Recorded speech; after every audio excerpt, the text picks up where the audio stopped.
Bismillahirrahmanirrahim. Assalamualaikum warahmatullahi wabarakatuh. Bismillah, alhamdulillah, wassalatu wassalamu ala sayyidina wa maulana Muhammad Rasulillah wa ala alihi wa sahbihi wa man tabi'a sunnatahu wa jama'atah min yaumina hadha ila yaumil ba'ts wan nahdah. Hadaratul masyayikh al-muhtaramin, ashab al-ma'ahid, ashabatul kisufiyah al-mu'tabarah,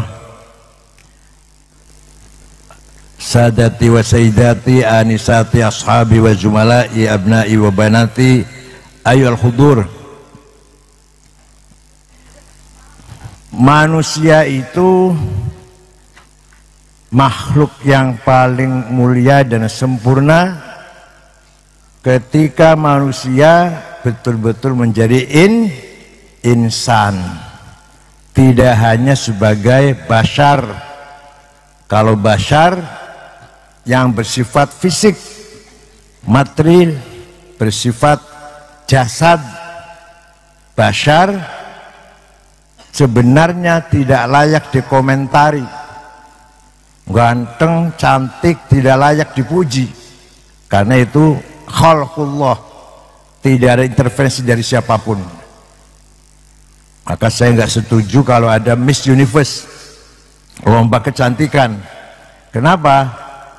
Kalau lomba kecantikan yang menang pasti Eropa, Afrika pasti kalah.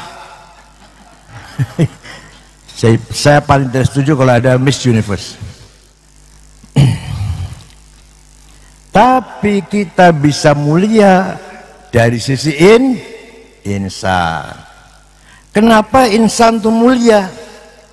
Karena insan membawa amanah. Bawa apa? Inna aradnal amanata 'alas samawati wal ardi wal jibal fa abayna ayyahmilnaha washfaqna minha wa hamalahal insan innahu kana zaluman jahula. Saya tawarkan amanah kemuliaan nih, kemuliaan amanah itu dari Allah, penghargaan dari Allah. Saya utarakan pada langit, bumi, gunung, semuanya menolak karena takut tidak mampu menjalankan amanah tersebut. Berat amanahnya. Manusia sampai sing pesek-pesek nih. Ireng-ireng pesek-pesek lah, blesak-blesak. Menerima wa hamalahal insan. Padahal manusia itu punya potensi zoluman, sangat kurang ajar, bukan hanya kurang ajar, sangat kurang ajar. Kalau kurang ajar zolim, kalau zolum kurang ajar pol. Jahulan, sangat bodoh. Kalau jahil bodoh, kalau jahul bodoh pol. Jadi kita manusia makhluk yang mulia. Kenapa mulia? Karena kita diberi kemuliaan oleh Allah, amanah. Pertanyaannya, matilkal amanah allati ardahallah alal alam warfaduha wa hamalahal insan. Amanah apakah itu yang langit, bumi, gunung menolak tapi manusia menerima? Ada dua. Ada berapa? Ada berapa? Satu, amanah ilahiyah samawiyah muqaddasah. Amanah dari Allah, dari langit, suci. Siapapun tidak bisa nambahin, gak bisa ngurangin. Hatta Rasulullah gak bisa ngurangin, gak bisa nambahin. Apa itu? Agama. Apa? Agama isinya dua, akidah dan syariah. Maka pertama amanah yang melekat pada diri kita adalah bagaimana kita mengemban amanah diniyah, memperjuangkan, mengembangkan, mendalami, mempertahankan, memperluas agama kita. Itu amanah muqaddasah ilahiyah samawiyah. Akidahnya ayo kita pertahankan Ahlussunnah wal Jamaah. Sebenarnya semua mazhab Islam itu dalam rangka membela akidah sebenarnya. Mau Jabariyah, Qadariyah, Mu'tazilah, Murji'ah, Jahamiyah, Syiah, Khawarij, nawaitunya itu membela akidah, nawaitunya. Tapi yang paling muwafaq, yang paling benar insyaallah adalah mazhab Ahlussunnah wal Jamaah. Ya lahirnya mazhab itu karena demi membela akidah. Jangan dikatakan kafir, enggak. Mu'tazilah, Syiah, Khawarij enggak kafir, enggak. Semuanya dalam rangka membela akidah. Hanya ada yang kita terima, ada yang tidak. Kita menerima mazhab Ahlussunnah wal Jamaah, yaitu mengikuti Imam Abil Hasan Al-Asy'ari yang wafat tahun 324 Hijriah, bahwa Allah punya sifat yang wajib berapa? Yang keras sampai berapa? Yang mustahil? Yang wajib nomor 1? Ro, telu, papat, 5, 6. Jadi semua jamaah udah hafal, harus hafal nih sampai mati, sampai mati. Akidah Ahlussunnah wal Jamaah selesai sudah, selesai udah. Tinggal memperdalam, mengkaji. Ayo baca kitab ilmu kalam, silahkan. Tapi pada prinsipnya itu. Yang kedua syariah. Syariah kita mengikuti mazhab Imam Abu Abdullah Muhammad bin Idris bin Abbas bin Uthman bin Syafi' bin Musayyab bin Ubaid bin Abdul Yazid bin Abdul Muttalib. Imam Syafi'i yang lahir tahun 150 di Gaza, wafat tahun 204 di Fustat Kairo tahun 204 Hijriah. Usianya hanya 54, tua saya. Imam Syafi'i hanya 54. Bapaknya Gus Dur 39. Kayak Wahid Hasyim itu. Imam Ghazali 55. Imam Nawawi 45. Dah. Menurut Imam Syafi'i, memahami syariat Islam harus berdasarkan bayan ilahi, bayan nabawi, bayan akli. Apa? Bayan satu, ilahi Quran. Harus paham Quran kalau mau memahami syariat Islam. Kedua, bayan nabawi, apa? Hadis. Kalau diterangkan rinci 2 tahun dikira gampang apa? Macam-macam ayat Quran, macam-macam hadis. Yang ketiga, bayan akli, kecerdasan, pemahaman akal. Akalnya para ulama, bukan akal sampean. Akal terasir iwak asin lah, insyaallah. Akalnya ulama ada 2. Akal kolektif rame-rame namanya ijma'. Memutuskan persoalan namanya konsensus. Akalnya ulama individual sendiri-sendiri namanya qiyas, analogi. Qiyas ada 9. Burhani, Aulawi, Mantiki, Jadali, Istiqra'i, Tamthili, Khitabi, Syi'ari, Iqna'i, Khitabi. Nah itu aja lah, nggak usah dalam-dalam.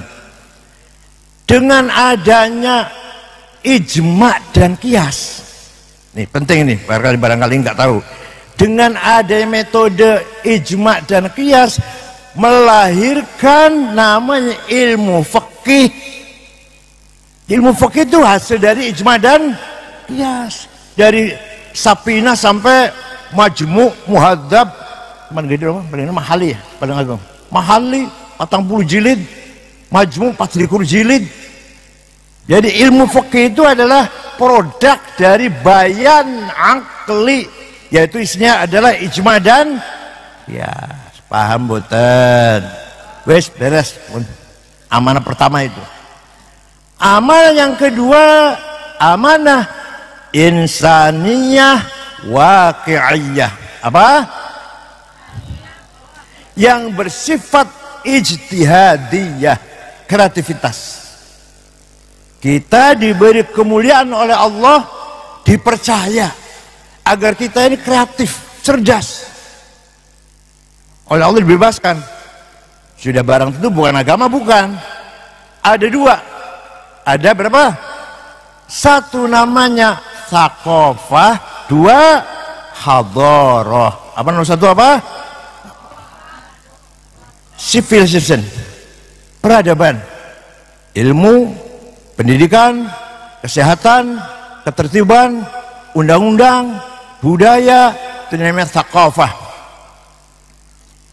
Kadang-kadang kita ngisin-ngisinakan, kita ini masih memalukan. Kotor, jorok, nggak tertib, kalau ngantri nggak sabar. Di Jepang sana, Pak, di Jepang agamanya nggak jelas, agamanya thaqafahnya luar biasa. Tidak ada satu puntung rokok pun di jalan. Tidak ada rebutan antri, nggak ada rebutan tuh antri ya, yang datang belakang di belakang, nggak ada, tertib, teratur. Jepang contohnya, New Zealand juga begitu. Pejabatnya tidak ada korupsi. Bukan takut Gusti Allah, nggak ngerti Gusti Allah, bukan. Bukan takut neraka, nggak ngerti neraka. Orang Jepang nggak ngerti neraka tuh apa neraka. Malu. Kalau saya korupsi, ketahuan, istri malu, anak malu, mantu malu, orang tua malu, mertua malu, ipar-ipar, keponakan-keponakan, Pak D, Pak Li malu. Jadi kalau saya korupsi malu, bukan dosa, neraka, enggak. Yang punya gitu malah tukang korupsi malah. Takut neraka, takut Gusti Allah, malah korupsi. Orang Jepang nggak takut Gusti Allah, nggak takut neraka, tertib, bersih. Mereka heran di Indonesia polisi, jaksa, hakim bisa disuap. Heran di Indonesia. Polisi bisa disuap, salam tempel, heran. Itu namanya thaqafahnya sudah maju namanya. Apa namanya?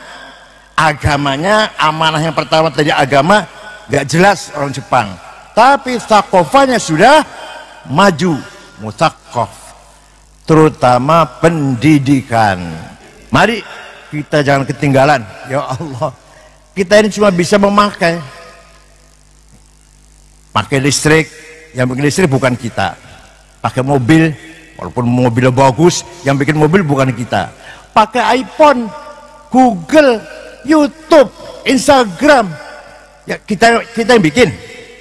Kita yang bikin, bukan. Saudi Arabia, Kuwait, Qatar, Bahrain, gedung bagus-bagus, Emirat, Burj Al Nahyan, paling tinggi sedunia, yang bikin siapa? Bukan orang Emirat. Jangankan itu, Masjidil Haram bukan orang Saudi yang bikin, orang Turki itu, insinyur dari Turki semuanya, yang bikin terowongan, bikin jalan bagus-bagus di Saudi, bukan orang Saudi, karena mereka punya uang. Jadi thaqafahnya mereka masih terbelakang, walaupun gedungnya bagus-bagus, thaqafahnya masih terbelakang. Ayo, pendidikan tidak ada ujung batas akhirnya, masih sangat jauh, kita ini ketinggalan jauh. Kenapa? Nah, ini ceritanya gini, ceritanya Belanda melarang kita sekolah, orang Islam sekolah dilarang, yang Kristen sekolah, yang Kristen, yang non Muslim. Tahun 1902, tahun berapa? 1902 boleh Belanda memperbolehkan, silakan sekolah, silakan, ayo sekolah. Nah, sing engko bakal jadi Muhammadiyah pada sekolah, sing engko bakal jadi NU, dulu anak Muhammadiyah belum ada NU, belum kan? Sing bakal engko calon jadi Muhammadiyah sekolah, sing engko bakal jadi NU haram sekolah. Ayah saya aja haram sekolah, ayah saya baru kiai belakangan kan ya, apalagi kiai dulu. Ayah saya dengan sekolah haram, Masya Allah. Pakai celana pendek haram. Apalagi campur lanang wadon walaupun masih kecil. Walaupun masih kecil SD, lanang wadon campur, laki perempuan, haram. Coba. Jadi begitu merdeka, yang sudah lumayan maju, terus terang saja Muhammadiyah. Kita baru mulai ada rata-rata, baru mulai ada anaknya Kiai NU tamat SD tahun 56. Baru ada anaknya NU, anaknya orang NU tamat SMP SMA tahun berapa? Ditambah 6 lagi, tahun 62. Baru 3 tahun lagi 65 BA. Kalau sekarang sudah alhamdulillah sudah mulai. Jadi cerita kiri, ayah saya tuh nulis kok kiwa haram, nulis dari kanan, nulis dari ya Allah. Walhasil itulah ceritanya seperti itu. Nah, thaqafah harus kita kejar dari ketinggalan, jangan sampai ketinggalan. Wa syarrul alamin dzawu khamuli idza fakhartahum dzakarul jududa wa khairun nasi dzu hasabin qadimi aqama li nafsihi hasaban jadida idza mal jahlu khuyyima fi biladi ra'aita usudaha musikhat kuruda. Diterjemah enggak?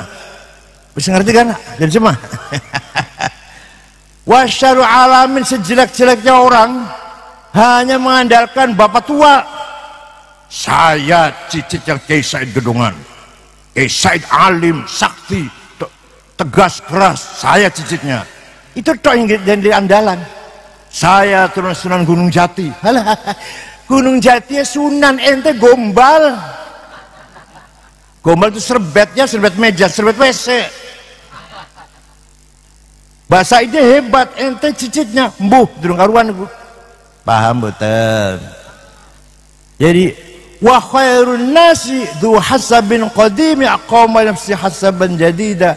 Sebaik-baik manusia, turunannya orang besar, dia pun jadi orang besar. Gus Dur besar, putranya Kiai Wahid Hasyim besar, cucunya Mbah Hasyim Asy'ari besar.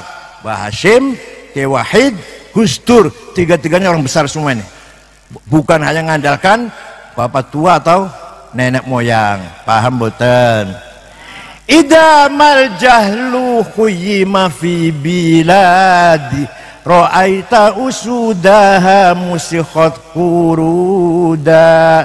Kalau ada pesantren tadinya maju besar, di sini ngaji Jamu Jawame, sini ngaji Ihya, sini ngaji Ibnu Katsir tafsirnya dulu, sekarang sepi, bubar santrinya. Itu artinya macane jadi monyet. Masya Allah. Kalau bubar, ada pesantren yang dulu hebat sekarang bubar, berarti macane jadi monyet. Ya Allah, itu namanya thaqafah. Yang kedua, ini dikasih cerita saja. Kalau saya cerita bagaimana dulu orang pinter-pinter, Masya Allah. Dokter pertama yang menyelidiki penyakit cacar al-khisbah, Abu Bakar Ar-Razi. Orang pertama menemukan, menggagas matematik, Jabir bin Hayyan. Yang pertama gawe angka 0, dulu 10 itu X. 10 itu apa? X. 20 X yang loro. 100 X yang 10. X 10, 100 artinya. Abu Yusuf Al-Khwarizmi pertama kali orang menggagas 0. 10 10, 100 100, 1000 1000. Udah. Coba kalau 1000 X-nya berapa itu? Dulu X 10 itu X. Ya kalau 1000 berapa itu? 100 ya. Masya Allah. Abu Yusuf Al-Khwarizmi yang menggagas 0, sifir, 0. Yang menggagas kacamata, Hasan bin Haytham. Yang pertama kali mencoba terbang, Abbas bin Farnas. Terbang berhasil sekali, 2 kali, 3 kali, 4 kali, 5 kali keenaken, terbang keenaken saben dino terbang, jatuh mati. Tapi yang pertama kali orang terbang adalah Abbas bin Farnas. Yang pertama kali menggagas navigasi untuk mencari arah mana barat, mana timur, mana utara, mana selatan, namanya alat apa namanya? Navigasi. Pesawat mau ke Surabaya dari Jakarta, pencet pasti ke timur. Mau ke Medan, pencet pasti ke utara, gak akan kesasar kecuali rusak alatnya. Dan navigasi yang pertama sekali gawe navigasi ku Ahmad bin Majid. Vasco da Gama, pelancong dari Portugis, mengelilingi benua Afrika tahun 1450, menginjakkan kakinya di India Barat, kota Calicut, menggunakan alat bikinan orang Islam Ahmad bin Majid. Jadi sekarang sudah saatnya ulama harus pinter-pinter. Kemudian peradaban Islam turun, muncul lagi di abad ke-10 Ibnu Khaldun. Abdurrahman Ibnu Khaldun itu pertama muncul lagi setelah merosot peradaban, ulamanya mulai mandeg, nggak cerdas, muncul lagi orang cerdas namanya Abdurrahman bin Khaldun, menggagas ilmu sosiologi. Jadi bapak sosiolog adalah Ibnu Khaldun dan seterusnya. Dah, kalau kita lihat hadis tolabul ilmi apa? Faridotun, pinter itu wajib. Jadi pakai bodoh dosa. Ayo ngomong, pinter itu bodoh, yang keras bodoh. Oh, jadi saya kumpul dengan orang dosa-dosa semua ini. Nah, yang kedua, amanah yang kedua, yang insaniyah, dzurriyyatan dhi'afan khafu 'alaihim falyattaqullaha wal yaqulu qawlan sadida. Surat apa itu? Gaya surat apa? Surat apa? An-Nisa. Jangan sampai kamu mati meninggalkan anak cucu melarat. Quran ini Pak. Jangan sampai kamu mati meninggalkan anak cucu yang kita mati harus meninggalkan anak cucu yang sejahtera, mapan, kaya. Quran. Jadi kalau kita melarat, dosa.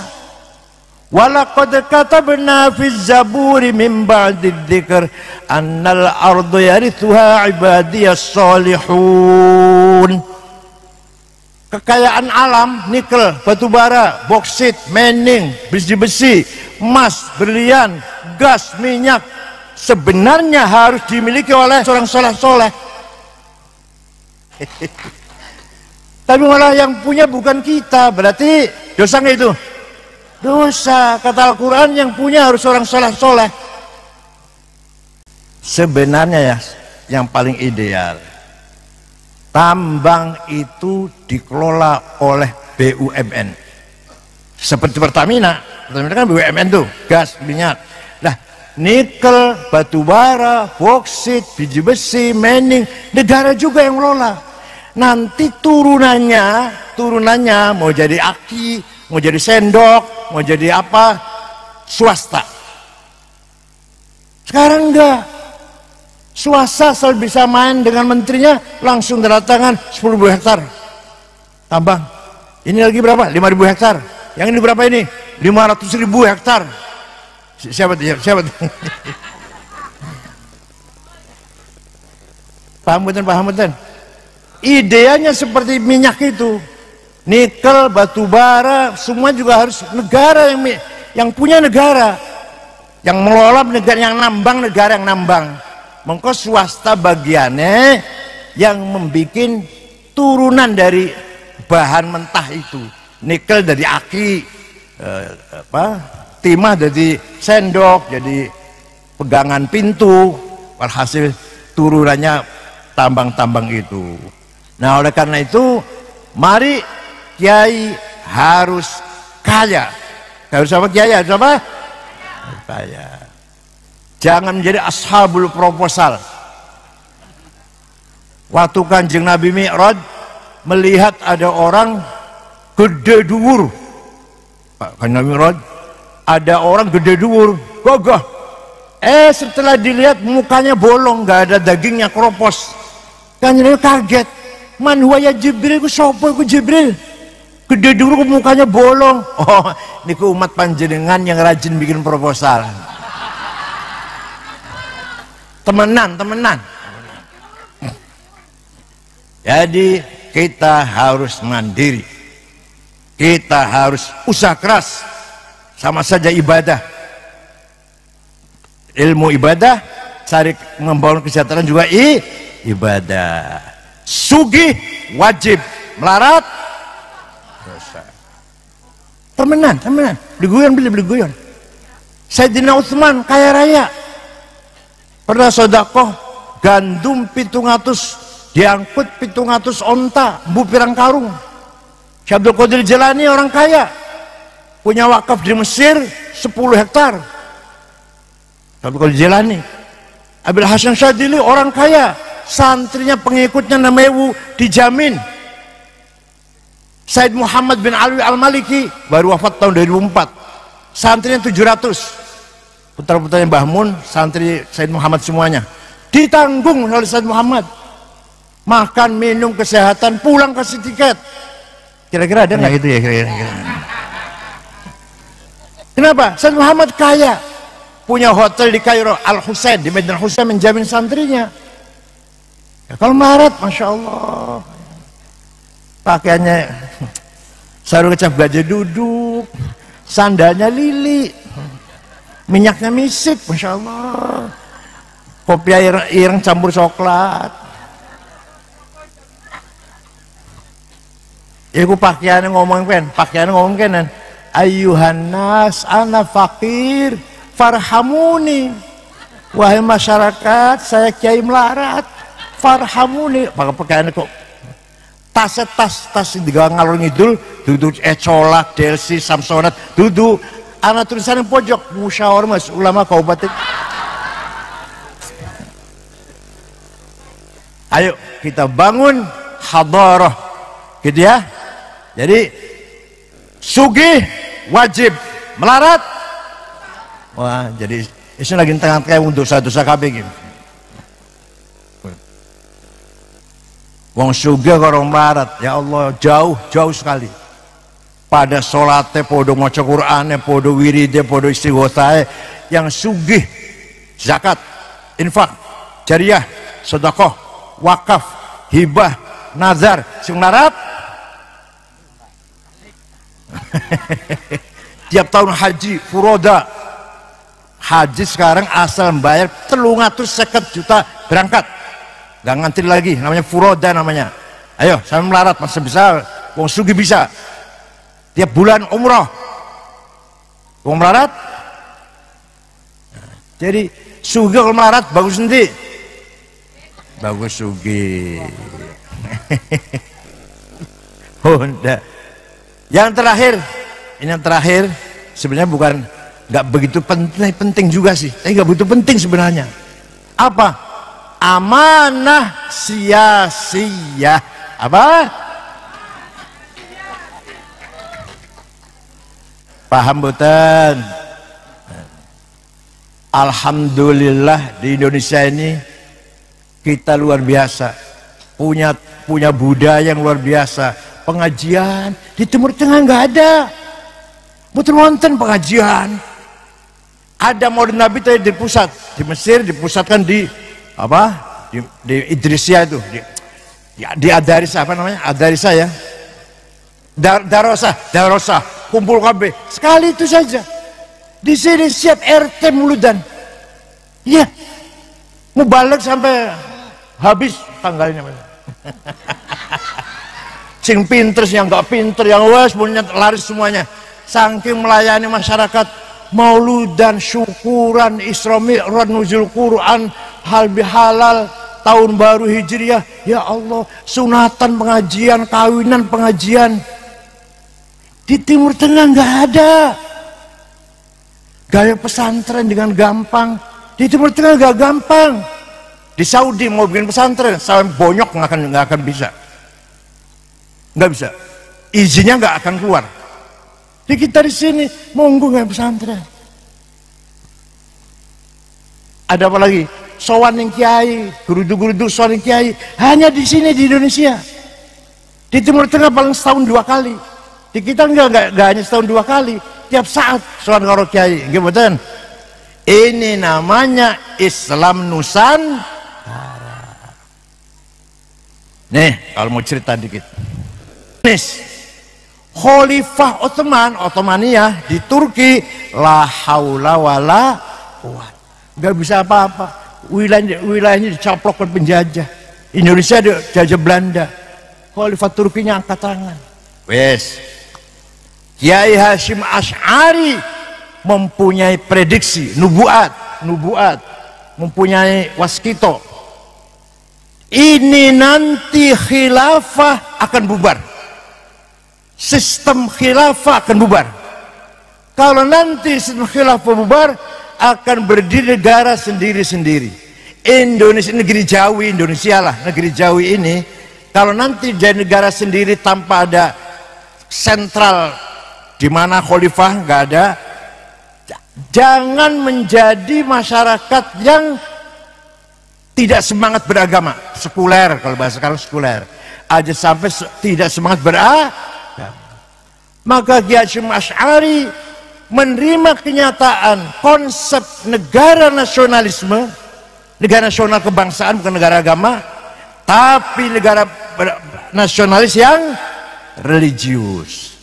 Maka Hasyim Asy'ari tahun 14 menghentikan hubbul waton minal, terjemahnya apa itu? Nasionalisme bagian dari iman. Anda nasionalis harus beragama, Anda beragama harus nasionalis. Betul. Tahun 1924 khilafah di Turki bubar. Terakhir khalifahnya Abdul Majid dibuang ke Jerman sekeluarga. Yang membubarkan namanya Mustafa Kemal Atatürk. Berdiri negara Turki modern, nasionalis, sekuler. Nama nggak boleh Arab. Kita ini bukan orang Arab, kita ini orang Turki. Muhammad nggak boleh, Mehmet. Khadijah nggak boleh, Cetice. Ya, Ali Alija, Ayub Eop. Kita ini bukan orang Arab katanya. Kementerian Haji dan Wakaf bubar, dibubarkan oleh Mustafa Atatürk. Mau haji terserah, mau enggak terserah. Negara tidak memfasilitasi. Dilarang pakai kopiah putih di luar masjid, apalagi ke gamis. Dilarang pakai sound system. Malah di Ankara, ibu kota baru, pindah dari Istanbul ke Ankara, ibu kotanya, adzan pakai bahasa Turki. Itu jam Mustafa Kemal Atatürk itu. Turki merdeka jadi negara. Liane pribadi liane lagi. Liane bekas wilayahnya Utsman. Ya terserah kamu sana. Berjuang sendiri-sendiri sana. Maka umat Islam waktu itu kehilangan induk. Pernah ada pertemuan di Al-Azhar tahun 24 itu. Ingin membalikkan lagi khilafah. Ulama dari India, Pakistan lah, kalau sekarang Pakistan, India datang, Saudi datang, kumpul, musyawarah. Siapa yang berhak jadi khalifah? Dan di mana ibu kotanya? Bagaimana cara milihnya? 2 hari 2 malam, ittafaqu ala alla yattafiqu. Sepakat untuk tidak sepakat, bubar jalan. Gak berhasil. Dah, akhirnya lahirlah pertama kali partai politik nasionalis yang melawan penjajah, namanya Partai Ba'ath. Partai apa? Nasionalis Sosialis Sekuler. Pendirinya orang Arab Kristen, orang Damaskus tapi Kristen Ortodok, namanya Mitchell Aflaq. Mitchell Aflaq mengkader pemuda-pemuda Arab. Hasan Bakar dari Irak, Abdul Karim Qasim dari Suriah, Sa'ad Zaghloul dari Mesir, Habibur Gheba Tunis, Abdul Salam Jalud Libya, dari Sudan Ja'far Numeri. Ini semua yang saya sebut namanya ini tokoh-tokoh nasionalis Arab, bukan tokoh agama. Bukan? Paham boten? nanti akan diganti oleh generasi sudahnya. Saddam Hussein Irak, Hafid Assad Syria, Jamal Nasir Mesir, Muammar Gaddafi Libya, Habib Gheba John Mary. Ini yang saya sebut namanya bukan tokoh Islam, bukan pejuang Islam, pejuang nasionalis. Nah, orang Islam baru sadar, iya ya, kita harus punya partai. Tahun 37 berdirilah partai Islam pertama, namanya Ikhwanul Muslimun, yang mendirikan ulama Azhar, Ahlussunnah wal Jamaah moderat, namanya Syekh Hasan Al-Banna. Dah berjuang, bikin cabang di Sudan, bikin cabang di Suriah, Ikhwan Muslimun di Mesir. Ayo bangkit, orang Islam bangkit, ayo bangkit. Tahun 40 ada pemuda Ikhwan, kalau sekarang Banser di kita lah, membunuh Perdana Menteri Mesir, namanya An-Najrasi. Hasan Banna marah sambil nangis. Bukan begini berjuang, bukan begini caranya bangkit, bukan. Yang saya maksud bangkit bukan ini, bukan bunuh-bunuh gitu, bukan. Kamu bukan bunuh Najrasi, bunuh saya kamu itu. Tahun 42, 1,5 tahun kemudian, Hasan Banna terbunuh. Gantinya, dan nih, gantinya nih, kudu hati-hati. Gantinya nih, kudu hati-hati, gantinya. Gantinya Sayyid Qutb, bukan Al-Azhar, tapi Cairo University. Bukan ulama, jurnalis, tapi yang alim sih. Jurnalis, bukan ulama pada dasarnya, bukan. Beliau pertama kali menggagas, ini luar biasa cerdas, memang cerdas, menggagas apa? Bahwa jahiliyah itu bukan bodoh, buta huruf, primitif, terbelakang, bukan. Kata Sayyid Qutb, jahiliyah adalah sistem politik yang bukan dari Islam, jahiliyah. Bukan, jahiliyah itu bukan bodoh, buta huruf, bukan. Sistem politik yang bukan dari Islam, jahiliyah. Komunis, sosialis, kapitalis, nasionalisme, jahiliyah. Karena nasionalisme datang dari Ernest Renan yang mengkonsep negara nasionalis. Siapa namanya? Ernest Renan dari Prancis tahun 1895. Hasyim Asy'ari menerima Hasyim Asy'ari nasionalisme asal religius. Sayyid Qutb menolak. Jadi kalau Hasyim Asy'ari mengatakan hubbul watan minal iman, Sayyid Qutb mengatakan hubbul watan minal jahiliyah. Tahun 65 mencoba kudeta Jamal Nasir, gagal.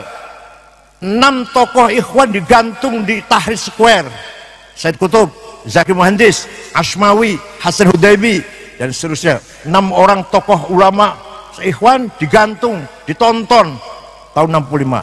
Ikhwan dilarang, babat. Ya.